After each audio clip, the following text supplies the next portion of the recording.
kita melanjutkan apa yang tadi belum selesai berhubungan dengan sebab munculnya duka penderitaan atau kemunculan penderitaan yang oleh Sang Buddha dikatakan sebagai tanha, nafsu keinginan untuk atau yang membawa kepada kelahiran kembali yang disertai kesenangan dan nafsu ragawi untuk mencari kenikmatan di sana-sini di dalam setiap kelahiran. Dan 3 jenis nafsu keinginan diberikan. Yang pertama adalah nafsu keinginan atau ketagihan berkenaan dengan kenikmatan indrawi. Dan yang kedua adalah berkenaan dengan kemenjadian. Yang ketiga berkenaan dengan ketidakmenjadian. Dalam hal ini dijelaskan dalam kitab ulasan. Berkenaan dengan tanha atau nafsu keinginan yang pertama, yang berhubungan dengan kenikmatan indrawi, itu memang secara langsung, yaitu keinginan untuk menikmati apapun yang berkenaan dengan mata beserta objeknya, termasuk nanti kesadaran yang muncul di sana, kontak atau sentuhan yang muncul karena itu, perasaan yang muncul karena itu, dan di situ ada keinginan untuk menikmati, itu disebut sebagai kama tanha atau nafsu keinginan untuk menikmati kesenangan indrawi. Kemudian bahwa tanha sebenarnya objeknya adalah sama. Jadi objek yang diinginkan itu masih berkenaan dengan yaitu mata dengan rupa atau bentuk, kemudian telinga dengan suara, hidung dengan bebauan, lidah dengan rasa, jasmani dengan sentuhan, dan juga pikiran dengan objeknya. Masih berkenaan dengan hal yang sama. Tetapi yang membedakan adalah ketika di sana muncul sebuah keinginan yang di situ ada gagasan, ada anggapan, ada pandangan, ada kecenderungan bahwa ini adalah kekal. Jadi ketika misalnya ada muncul rupa tanha atau nafsu keinginan berkenaan dengan bentuk.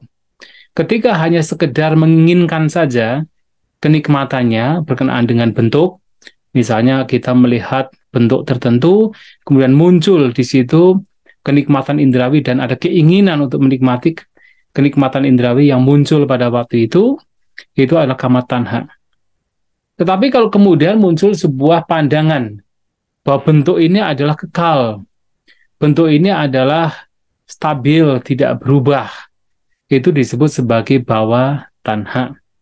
Mungkin ada juga orang berpikiran bahwa misalnya jasmani kita, nanti ketika, jadi ada sebuah kecenderungan bahwa jasmani ini kekal, jasmani ini adalah sebagai diri, sebagai sebuah entitas. Nah, ketika muncul pemikiran demikian dan disertai dengan keinginan demikian, nafsu keinginan demikian bahwa jasmani ini adalah kekal, tidak berubah, permanen, nah itu disebut sebagai yaitu bawa tanha. Nah, jadi ini berkenaan dengan konsep atau pandangan yang disebut sebagai sasata didik, pandangan ada sesuatu yang kekal.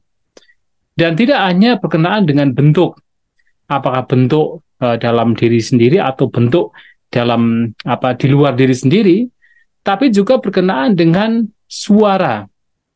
Jadi barangkali ada anggapan atau semacam kecenderungan bahwa suara ini adalah suara yang kekal, yang tidak berubah, yang memang tetap seperti adanya begitu.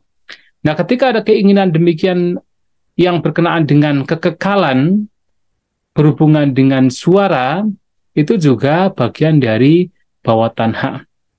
Tentu tidak hanya suara, tetapi juga bebauan, rasa, sentuhan, bentuk-bentuk pikiran sebagai sesuatu yang dilihat sebagai kekal, itu juga bagian dari sebenarnya bawa tanha, tanpa terkadang disadari. Contohnya adalah gampangnya seperti kita melihat seseorang. Nah, kalau kita tidak melihat ke dalam diri kita melihat seseorang. Padahal tubuh seseorang itu selalu mengalami perubahan. Mungkin Auso melihat saya, bahwa eh, terakhir kali misalnya kan melihat di pagi hari tadi. Kemudian tanpa disadari muncul sebuah kecenderungan dan bahkan ada semacam keinginan desire di situ bahwasanya saya ini tubuh saya ini kekal, tidak berubah. Yang pagi dengan yang sekarang itu sama. Itu saja sudah sebenarnya bawa tanha. Jadi eh, pastinya kan kebanyakan dari kita demikian. Padahal di pagi hari sampai sekarang tubuh ini sudah mengalami banyak perubahan. Ya, sel-selnya sudah pada banyak yang mati, kemudian ada yang muncul, sudah mengalami banyak perubahan. Tetapi karena tidak mengerti, tidak melihat perubahan, sehingga muncul semacam kecenderungan, persepsi bahwa ada sesuatu yang kekal pada tubuh ini, dan tanpa disadari juga ada semacam, yaitu keinginan sehalus apapun itu adalah bawah tanha. Maka sebenarnya objeknya bisa sama. Objeknya itu kalau dihitung itu ada 108 ya, 108 objek. Ini menurut kitab komentar. Jadi kenapa dikatakan sebagai 108 ya. Jadi objeknya itu kan sebenarnya ada, yaitu ada 6 objek. 6 objek itu kan ada bentuk, ada suara, ada hidung, ada maksudnya ada bebauan, ada rasa, ada sentuhan, juga ada pikiran. Itu sendiri sudah menjadi 6 ya, sudah menjadi 6. Nah, kemudian 6 ini kemudian dikalikan 3. Karena apa? Ada kama tanha, bawah tanha, ada wibawa tanha. Jadi objeknya sama. Sebenarnya objeknya ya kalau kita bilang ya objeknya sama. Nah, kali tiga itu ada berapa? 18. Nah, ketika kemudian 18 ini yang objek 18 ini kemudian dilihat dari mana? Yang ada di dalam diri sendiri dan juga ada yang ada dalam luar diri. Jadi seperti tadi saya mengatakan, mungkin seseorang melihat bentuknya sendiri, tapi kemudian juga melihat bentuk orang lain. Mungkin seseorang mendengarkan suara sendiri, tapi kemudian mendengarkan suara orang lain. Nah, seperti itu dikali 2 menjadi 36. Nah, 36 dilihat dari sisi yang lampau, sekarang, dan yang akan datang menjadi 108. Maka sebenarnya ya objeknya sama. Kalau dilihat dari hanya kama tanha saja memang hanya 36. Ya, hanya 36. Tetapi kemudian yang 36 ini juga bisa menjadi bawah tanha. Jadi seperti tadi, melihat bentuk, kalau hanya sekedar ingin menikmati, itu adalah kama tanha. Keinginan untuk menikmati kesenangan indera, kesenangan yang berkenaan dengan indrawi, dengan indera. Tapi kalau kemudian sudah muncul sebuah anggapan, pandangan bahwa ini kekal, ini tidak berubah, ini stabil, ini permanen, itu sudah membawa kepada yaitu bawah tanha. Jadi ada semacam nafsu keinginan, ketagihan bahwa itu adalah terus eksis, terus ada. Yaitu kecenderungan demikian, itu sangat memungkinkan sekali. Seperti sekarang, para usul melihat saya pun juga ada tentunya, biasanya ada kecenderungan bahwa yang tadi pagi dengan yang sekarang itu orang yang sama. Bentuk yang sama padahal sudah berubah. Padahal sudah mengalami perubahan. Dan itu sebenarnya bagian dari bawah tanha. Nah, tidak hanya bentuk, suara juga sama. Mungkin suara saya dianggapnya sama dengan yang tadi pagi. Memang mungkin kayak stylenya sama, tetapi sebenarnya juga sudah bukan suara yang sama, adalah suara yang berbeda. Nah, itu juga harus diketahui. Tidak hanya suara, bebauan, kemudian rasa, sentuhan bisa membawa kepada yaitu bawah tanha ketika melihat itu sebagai kekal, sebagai tidak berubah, sebagai sesuatu yang stabil, permanen, itu adalah bawah tanha. Apakah ini berkenaan dengan yang ada di dalam diri, ataupun yang ada di luar diri, apakah berkenaan dengan yang lampau, yang akan datang dan sekarang. Ketika itu ada anggapan sebagai kekal, sebagai tidak berubah, sebagai permanen, itu disebut sebagai bhawa tanha. Nah, tetapi kemudian sebaliknya, objeknya bisa sama. Namun kemudian ada sebuah pandangan bahwa ini pasti akan mengalami kehancuran, akan mengalami, dengan kata lain, tidak ada, setelah ini sudah tidak ada kemunculan lagi. Ini sebenarnya mengacu kepada anggapan di mana sampai seseorang punya anggapan tidak ada kelahiran kembali. Bahwa semua hal yang ada sekarang ini semua akan terpotong. Setelah kematian, semuanya akan lenyap. Nah, pandangan yang seperti itu adalah wibawa tanha. Jadi nafsu keinginan yang sifatnya adalah tidak menjadi. Jadi ada pandangan di mana semuanya akan terpotong, semuanya akan lenyap, dan tidak ada kemunculan lagi. Tidak ada semacam yaitu kemunculan. Nah, itu adalah wibawa tanha. Yang paling mendasar adalah bahkan yang ketika ada penolakan terhadap objek tertentu. Jadi kalau kita bicara kama tanha, bahwa tanha biasanya lebih kepada kemelekatan. Apalagi kalau objeknya itu menyenangkan, maka di sana ada semacam kecenderungan seseorang untuk melekatinya, untuk mengingini, untuk terus menggenggam, mendapatkan. Tapi kemudian yang wibawa tanha ini justru adalah untuk menolak. Jadi untuk tidak bersama-sama. Dan biasanya kalau sesuatu, salah satunya adalah yang tidak menyenangkan. Ketika tidak menyenangkan itu muncul berkenaan dengan objek-objek dari mata, telinga, hidung, lidah, jasmani, dan pikiran, maka memunculkan yaitu semacam keinginan untuk menolak, keinginan untuk tidak bersama-sama atau kebencian muncul. Nah, itu juga bagian dari wibawa tanha. Wibawa tanha yang halus adalah tentu ketika punya pandangan bahwasanya setelah kematian itu tidak ada kelahiran lagi, tidak ada keberlanjutan. Tapi tentu ini muncul karena spekulasi, muncul karena tanpa melihat sebab dan akibat.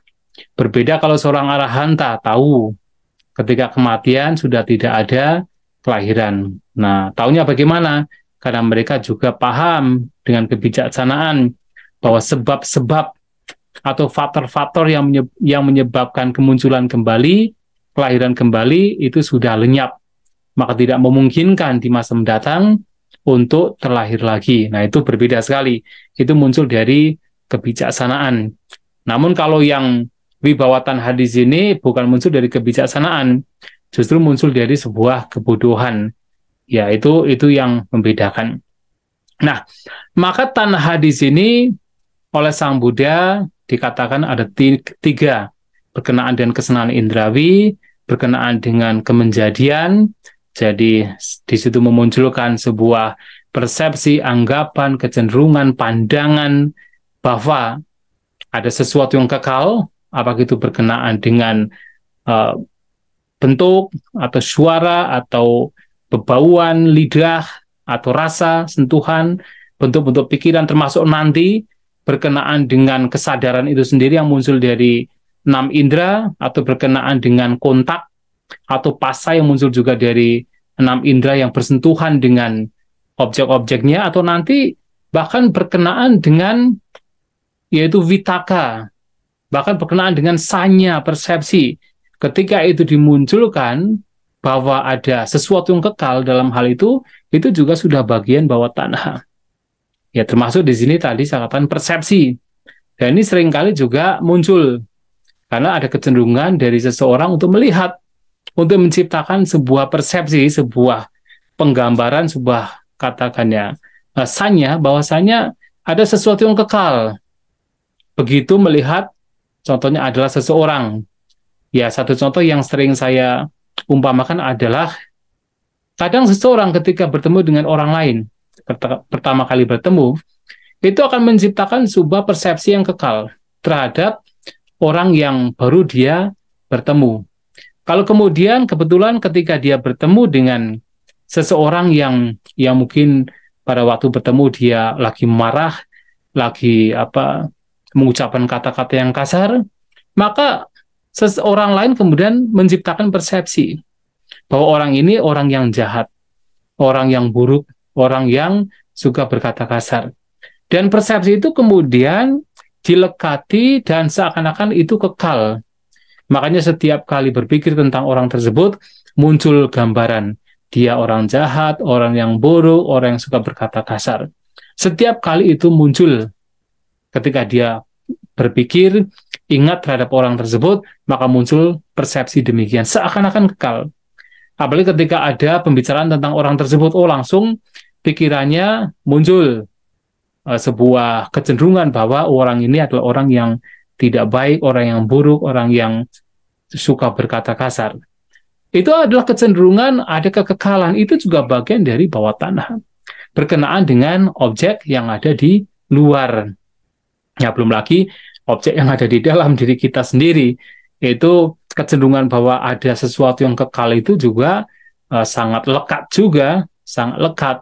Apakah berkenaan dengan jasmani, personalitas kita, berkenaan dengan keberadaan kita, itu ada semacam kecenderungan, anggapan, notion, persepsi yang kita ini kekal masing-masing. Padahal ya setiap momennya kalau diselidik sudah mengalami perubahan. Baik yang di dalam atau baik yang ada di luar. Dan orang yang tadi dipersepsikan sebagai orang jahat, begitu dia dari pertama ia bertemu dengan kita, dia sudah mengalami perubahan. Banyak sekali perubahan. Mungkin kita berpikir, oh dia jahat. Dia lagi bermeditasi. Dia lagi berdana. Dia lagi praktek sila dengan baik. Tetapi yang kita ciptakan seakan-akan kekal. Nah, kecenderungan demikian yang di dalamnya itu ada tanha, ada semacam ketagihan, kegandrungan, keinginan. Nah, di situ adalah sebenarnya bawah tanha. Nah, tidak hanya bawah tanha, tapi juga memunculkan yaitu wibawa tanha, penolakan, kebencian, sampai pada anggapan bahwa setelah kematian tidak ada kelahiran kembali. Tapi tentu muncul dari sebuah, ya bukan kebijaksanaan, tapi dari spekulasi, karena ketidaktahuan. Ya, itu memunculkan katakan pandangan bahwa setelah kematian semuanya itu lenyap. Kalau zaman Sang Buddha itu ada seorang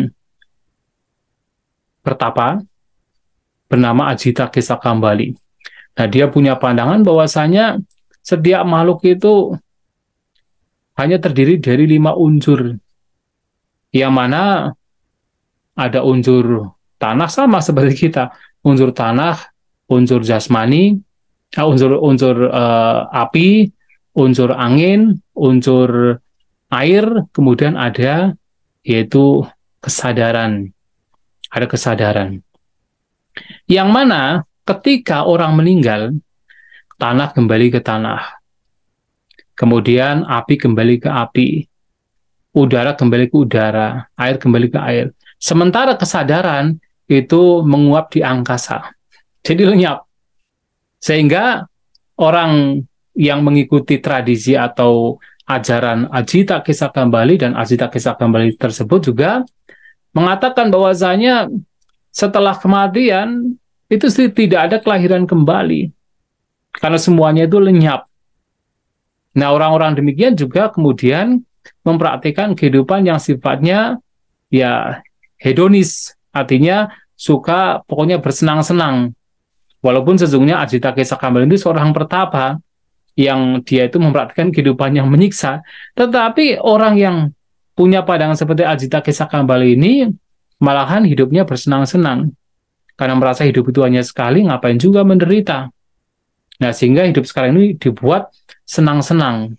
Nah, karena anggapannya nanti setelah kematian itu tidak ada yang dilahirkan. Itu pandangan Ajita Kesakambali. Dan ada juga banyak pertapa lain yang juga punya pandangan yang sama pada zaman Sang Buddha. Nah, mereka punya anggapan bahwa tidak ada kelahiran, tetapi muncul dari sebuah pandangan yang salah. Kalau Sang Buddha, ya melihatnya dari sisi yang berbeda. Ketika faktor-faktor yang menyebabkan kelahiran ada, belum lenyap, ya di situ masih ada kelahiran. Tapi kemudian ketika faktor-faktor yang menyebabkan kelahiran itu lenyap, ya di situ kelahiran juga akan tidak ada. Nah, melihat dari kebijaksanaan. Dan kebijaksanaan yang muncul pun juga bukan sekedar teori, bukan sekedar logika. Jadi pengetahuan itu ada dua.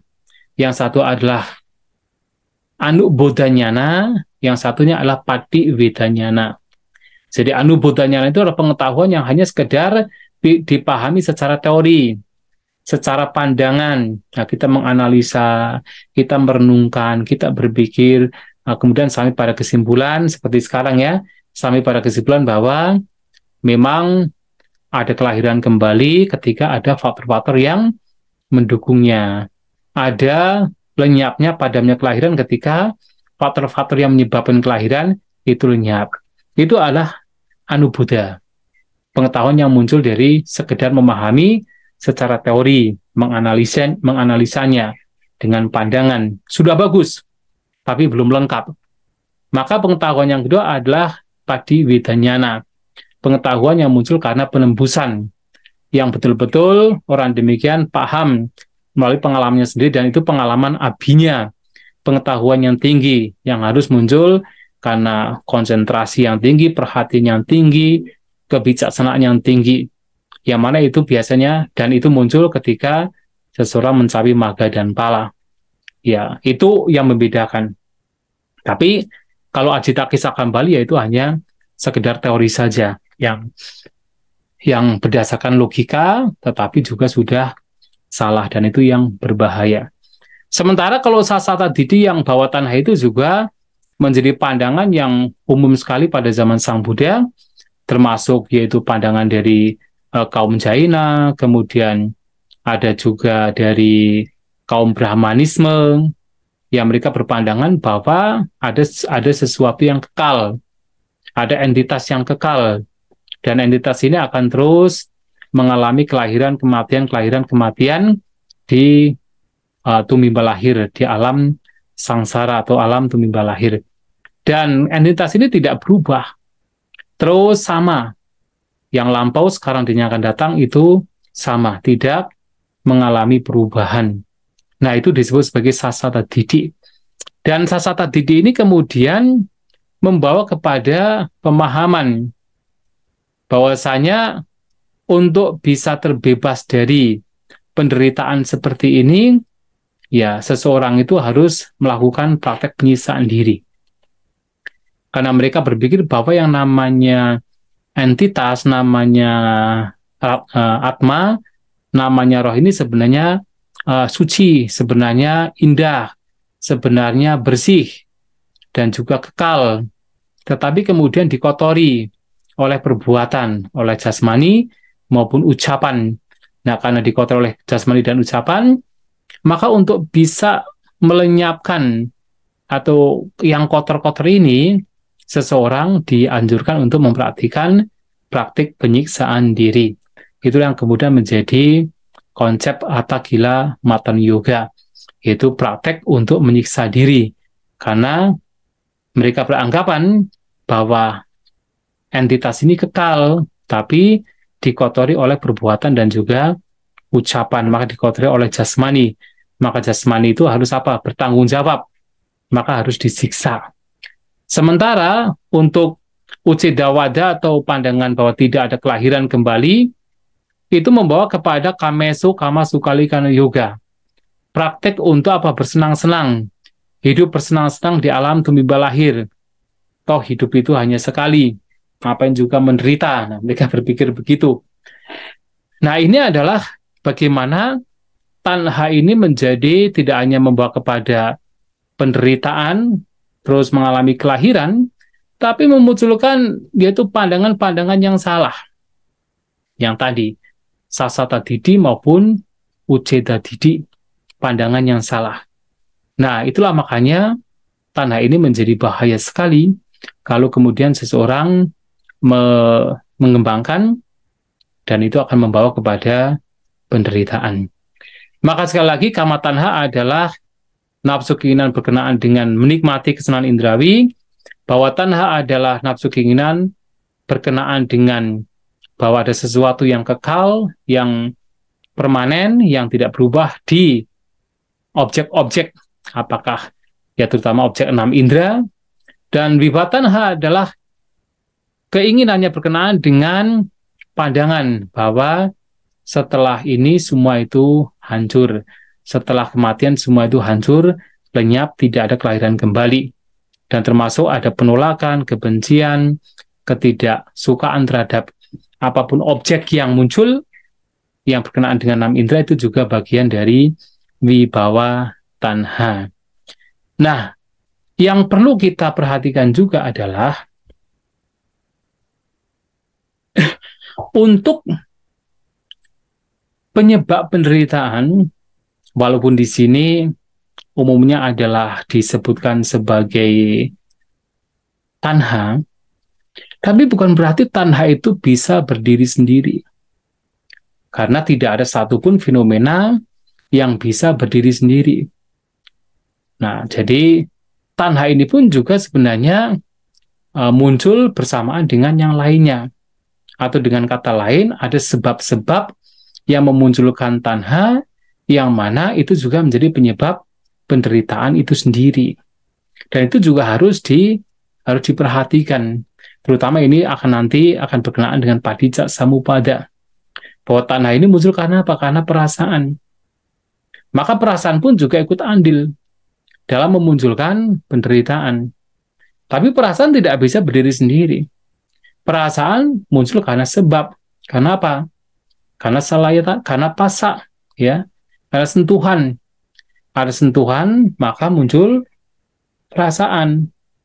Tetapi sentuhan atau pasak juga muncul tidak tanpa alasan. Ada 6 indera yang bersentuhan dengan objeknya. Jadi mata dengan bentuk, telinga dengan suara, dan seterusnya. Maka memunculkan sentuhan atau pasak. Tapi 6 indera ini pun juga tidak bisa berdiri sendiri. Ada nama rupa. Nama rupa juga muncul karena yang lain. Ada winyana. Winyana muncul karena yang lain. Ada sangkara. Sangkara muncul karena yang lain. Ada awija. Dan awija itu muncul juga tanpa adanya sebab. Itu karena apa? Karena kilesa, kotoran batin. Maka semua kotoran batin itu harus dilihat sebagai sebab penderitaan. Memang dikatakan the proximate cause atau penyebab terdekat dari penderitaan adalah tanha. Tapi karena tanha tidak bisa berdiri sendiri, maka keseluruhan dari kilesa, keseluruhan dari kotoran batin, itu adalah penyebab penderitaan. Maka dalam khotbah-khotbah yang lain, Sang Buddha ketika berbicara tentang sebab penderitaan, ya tidak terpaku dengan pembahasan tentang tanha. Ya contohnya adalah kadang menggunakan istilah yang lain, yaitu candaraga. Nah, suatu kali ada sebuah pertanyaan. Bante Mahakudita bertanya dengan Bante Sariputa dalam sebuah khutbah di Sangyutta Nikaya. Nah, beliau bertanya begini, apa yang menyebabkan, apakah mata itu menjadi belenggu, pengikat bagi bentuk, dan bentuk itu menjadi pengikat menjadi belenggu bagi mata. Ini kemudian juga ditanyakan berkenaan dengan apakah telinga menjadi belenggu bagi suara, dan suara menjadi belenggu bagi telinga. Dan juga tentang hidung, bebauan, lidah, rasa, jasmani, sentuhan, pikiran dengan objek-objek pikiran. Apakah ini menjadi belenggu yang membelenggu satu sama lain? Nah, Bante Sariputa mengatakan bahwa mata itu bukan belenggu objek. Objek pun juga bukan belenggu mata. Yang membelenggu keduanya adalah canda raga. Jadi ada keinginan canda dan juga nafsu ragawi. Keinginan dan nafsu ragawi inilah yang kemudian menjadi belenggu. Yang walaupun itu muncul hanya ketika ada mata dan bentuk. Hanya ketika ada telinga dan suara. Hidung dan lidah. Hidung dan bebauan. Lidah dan rasa. Nah, tetapi sebenarnya yang menjadi belenggu, menjadi pengikat, menjadi sangyojana, yang kemudian dari situ muncul berbagai macam penderitaan, itu adalah canda raga. Jadi keinginan, canda itu juga ya sinonim dengan tanha juga dalam hal ini, keinginan dan juga nafsu ragawi. Itu yang menjadi pengikat. Maka di sini Sang Buddha menggunakan istilah canda raga untuk menunjukkan bahwa inilah yang menyebabkan berbagai macam penderitaan. Sebab mengapa seseorang menderita. Kotoran batin. Kemudian juga ketika ditanya oleh terutama seorang dewa Saka, bertanya kepada Sang Buddha, kami para dewa itu sebenarnya ya termasuk manusia, itu ingin hidup bahagia. Tidak mau berkonflik dengan satu sama lain, tidak mau bertengkar, tidak mau menimbulkan berbagai macam duka penderitaan. Tetapi kenapa walaupun sudah punya pikiran demikian, keinginan demikian, kemudian kita masih bertengkar, kita masih memunculkan konflik, kita berkelahi satu sama lain dan menimbulkan banyak penderitaan. Apa yang menjadi penyebab itu semua? Kemudian Sang Buddha mengatakan, selama seseorang masih punya isak macarya, nah, iri hati dan juga kekikiran, selama itu pula kemudian seseorang masih akan melakukan berbagai macam tindak kejahatan yang menimbulkan penderitaan. Jadi ada iri hati dan ada kekikiran. Itu dua kotoran batin yang adalah penyebab penderitaan. Lantas, Isa Macarya juga tidak bisa berdiri sendiri. Isa Macarya juga muncul karena sebabnya apa? Sebabnya karena ada biya apia. Jadi ada sesuatu menyenangkan yang tidak menyenangkan. Atau dengan kata lain, ada suka dan tidak suka terhadap objek, terhadap apa yang katakan dilihat atau didengar atau diketahui oleh 6 indera. Nah, ketika masih ada suka dan tidak suka, ada yang menyenangkan dan tidak menyenangkan, maka disitulah akan muncul berbagai macam konflik, pertengkaran, perkelahian, dan menimbulkan banyak sekali penderitaan. Nah, maka menggunakan istilah yang lain. Sehingga inti daripada penyebab penderitaan pada akhirnya adalah semua hal yang berkenaan dengan kilesa, berkenaan dengan kotoran batin, itu harus dilihat sebagai sebab penderitaan. Maka kalau misalnya kita berbicara tentang misalnya Sangyojana, nah, ada 10 belenggu. Nah, 10 belenggu ini adalah penyebab penderitaan. Yang mana nanti belenggu-belenggu ini akan dihancurkan oleh yaitu mereka yang telah mencapai tahapan-tahapan kesucian. Jadi Sakaya Didi misalnya, pandangan bahwasanya ada diri, itu adalah juga sebab penderitaan. Kemudian juga tentu wicikicca, keraguan-raguan, juga sebab penderitaan. Silabata paramasa, kemelekatan terhadap rites and ritual, upacara, kewajiban-kewajiban tertentu, di situ ada kemelekatan, apalagi dianggap sebagai jalan membawa kepada nibbana, kebebasan, itu juga sebab penderitaan. Dan tentunya kamaraga, nafsu ragawi berkenaan dengan kesenangan indera, itu juga sebab penderitaan. Kemudian patigha, atau kebencian, ya itu juga sebab penderitaan. Bahkan keinginan untuk terlahir di alam rupa Brahma, keinginan untuk terlahir di alam arupa Brahma, itu juga sebab penderitaan. Harus lihat demikian. Pembandingan mana, itu sebab penderitaan. Kemudian kegelisahan, udaca, nanti kemudian pada akhirnya avijja, kegelapan batin, ketidaktahuan sebagai belenggu yang terakhir, itu juga sebab penderitaan. Nah, kalau kita melihat dari sisi belenggu, 10 belenggu ini juga harus dilihat sebagai penyebab penderitaan. Kemudian kalau kita lihat dari sisi panca niwarana, jelas 5 rintangan batin yang adalah kamacanda, vyapada, tinamida, ngantuk malas, udaca kukuca, kegelisahan, kekhawatiran, wicikica, nah, sama keraguan-raguan itu adalah sebab penderitaan. Dilihat dari pancaniwarana, 5 rintangan batin. Kemudian kalau dilihat dari misalnya 7 anusaya, atau diterjemahkan oleh Bhante Bodhi dalam bahasa Inggris latent tendency, ya, jadi kecenderungan yang halus, ya, kecenderungan yang halus berkenaan dengan 7 hal.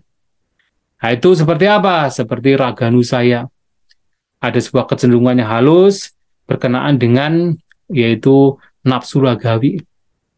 Itu juga sebab penderitaan, termasuk yang paling halus yang kadang-kadang tidak tersadari, misalnya pada saat meditasi. Saat meditasi kemudian muncul rasa sakit. Tanpa disadari kemudian langsung mengubah posisi duduk. Nah, itu sebenarnya raganusaya. Karena di situ ada apa? Oh, maksudnya kalau itu padiganusaya. Tapi juga adalah raganusaya ketika ingin mendapatkan kesenangan indrawi, mendapatkan kebahagiaan dengan mengubah posisi duduk. Tapi pada saat mengubah posisi duduk itu sebenarnya karena apa? Meninggalkan, menolak rasa sakit. Itu adalah padiganusaya, juga sebab penderitaan. Kemudian ketika mendapatkan kebahagiaan, tanpa disadari ada kemelekatan, keinginan untuk apa terus bersama dengan kebahagiaan tersebut adalah raganusaya. Nah, itu juga sebab penderitaan. Kemudian dithanusaya, kecenderungan yang halus berkenaan dengan pandangan, terutama pandangan yang salah. Ada keinginan di sana, bergembira di sana, bersenang di sana, memegang erat-erat, pandangan yang salah, dithanusaya. Itu adalah juga yang menyebabkan penderitaan. Kemudian wicikichanusaya, kecenderungan yang halus berkenaan dengan keraguan-raguan. Itu juga sebab penderitaan. Kemudian yang tadi juga adalah ya silabata, yaitu ada kecenderungan yang halus berkenaan dengan praktek-praktek ritual, upacara tertentu, atau mungkin praktek kewajiban tertentu yang dianggapnya sebagai penyebab yang membawa kepada nibbana, kebebasan. Itu juga adalah sebab penderitaan. Maka dilihat dari anusaya, apapun bentuk anusayanya, termasuk yang terakhir avijanusaya, ya, yang sama dengan sebenarnya avijja sebagai sangyojana, sebagai belenggu, itu adalah sebab penderitaan. Nah, sehingga semua kotoran batin, semua kilesa, apapun bentuknya, apapun jenisnya, yang tentu semuanya pada akhirnya berakar dari lobha dosa moha, dari keserakahan, kebencian, ketidaktahuan, itu harus dilihat sebagai penyebab yang memunculkan penderitaan. Kemudian kalau dilihat dari sisi cetasika, ya dalam Abhidhamma itu kan ada akusala cetasika, ya, akusala cetasika yang terdiri dari 14, ya, 14 cetasika. Ada moha, kebutuhan, ketidaktahuan, ahirika, nah, tidak ada rasa malu untuk melakukan kejahatan, anotapa, tidak ada ketakutan untuk melakukan terhadap buah dari kejahatan. Jadi dia tidak melihat bahaya, dari sebuah kejahatan, sehingga dia melakukan dengan senang hati, ya, tanpa ada rasa takut. Nah, kemudian ada uddaca, kegelisahan, sebagai cetasika yang akan muncul di semua akusala cita.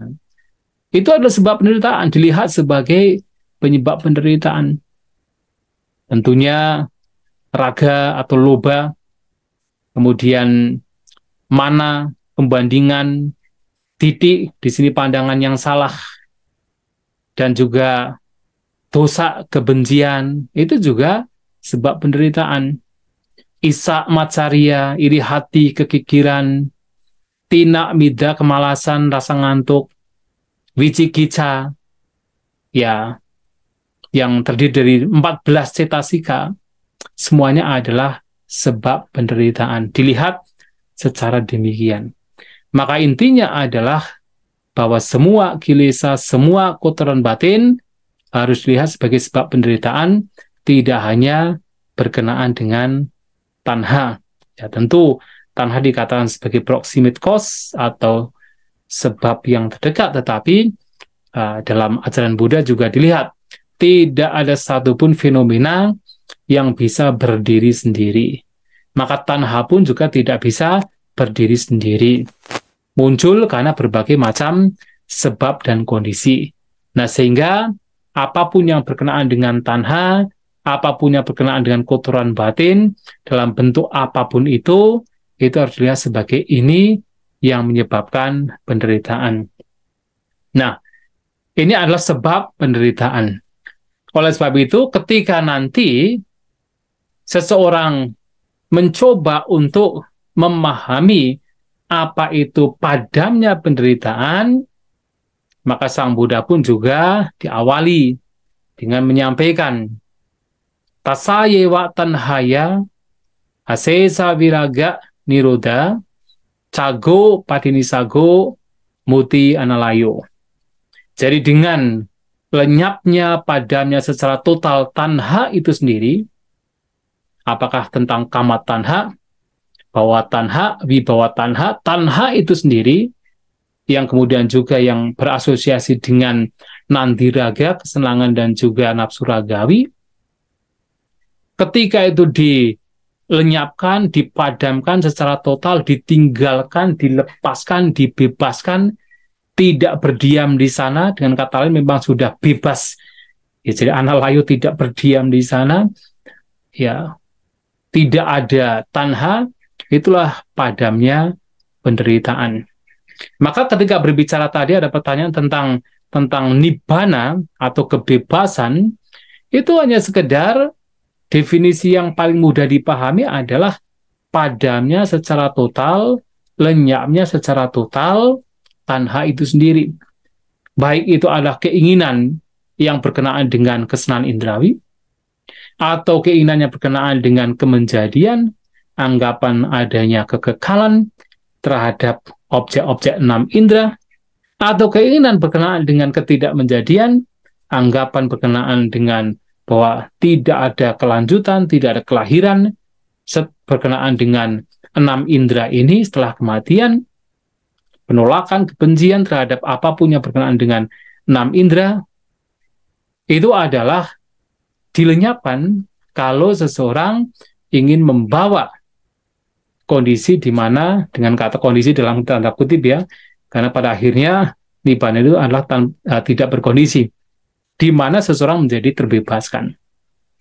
Nah, itulah jadi tanha ini harus dihancurkan. Karena tanha tidak bisa berdiri sendiri,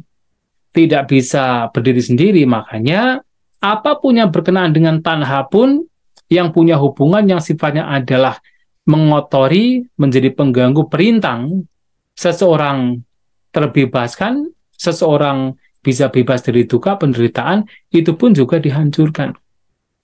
Maka kalau tadi dikatakan bahwa yang dihancurkan adalah pada akhirnya seluruh kilesa, seluruh kotoran batin, apakah dilihat dari sisi belenggunya, 10 belenggu itu dihancurkan untuk bisa betul-betul bisa terbebaskan dari duka penderitaan. Kemudian dilihat dari sisi niwarana rintangan batin, dihancurkan total. Kalau dilihat dari sisi anusaya, 7 anusaya dihancurkan total untuk bisa terbebas dari penderitaan. Bahkan tanha muncul karena wedana. Wedana muncul karena pasa muncul karena salayatana. Kemudian karena nama rupa, karena vinyana, karena sangkara, karena abija, itu pun juga pada akhirnya nanti harus dihancurkan secara total. Awija harus lenyap. Maka nibbana pun, bahkan vedana pun juga tidak ada. Makanya tadi kan ada pertanyaan, kalau memang vedana tidak ada, kenapa dikatakan sebagai paramangsukang? Kebahagiaan tertinggi, ya justru karena tidak ada vedana, maka disebut sebagai paramangsukang. Karena yang vedayitang sabantang dukang. Karena apapun yang dirasakan yang berkenaan dengan vedana, semua itu harus dilihat sebagai duka penderitaan. Maka dengan tidak adanya vedana, tidak adanya perasaan atau pengenyaman, ya, itu adalah juga sebab atau katakan katakan lenyapnya duka itu sendiri, penderitaan itu sendiri. Nah, jadi ini yang kemudian disebut sebagai nibbana.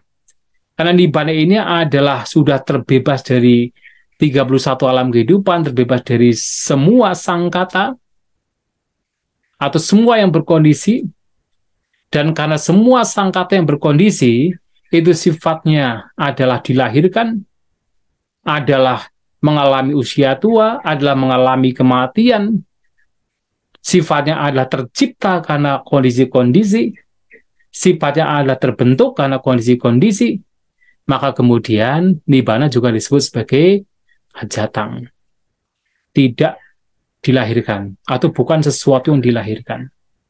Juga disebut sebagai yang tidak mengalami ketuaan, ya, ajara. Jadi di dalam Arya Parye Sanasuta, nah di situ nibbana pun juga disebut sebagai ajara, bukan sesuatu yang berusia tua. Tapi kemudian kalau diterjemahkan tidak mengalami usia tua, ya saya bukan masalah tidak mengalami usia tua, tapi lebih kepada memang itu bukan sesuatu yang sifatnya adalah berusia tua. Dan juga adalah amaranang yang kemudian dalam pas partisiple menjadi amatang, kemudian menjadi amerta, yang tidak mati, sebenarnya deathlessness, tanpa ada kematian.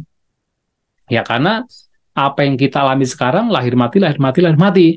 Sedangkan sesuatu ini adalah asangkata yang sudah bebas dari yang namanya kematian, bebas dari yang namanya kelahiran. Kenapa tidak ada kematian? Ya tidak, karena tidak ada kelahiran. Hanya ketika ada kelahiran baru ada kematian. Karena tidak ada kelahiran, terus apa yang dimatikan juga? Nggak ada. Maka juga disebut amaranang atau amata. Nah, itulah nibbana. Itu karena apa? Semua bahan bakar yang menyebabkan seseorang terus mengalami keberlanjutan itu sudah hancur, sudah dilenyapkan, exhausted, sudah lenyap, maka sehingga tidak memunculkan keberlanjutan.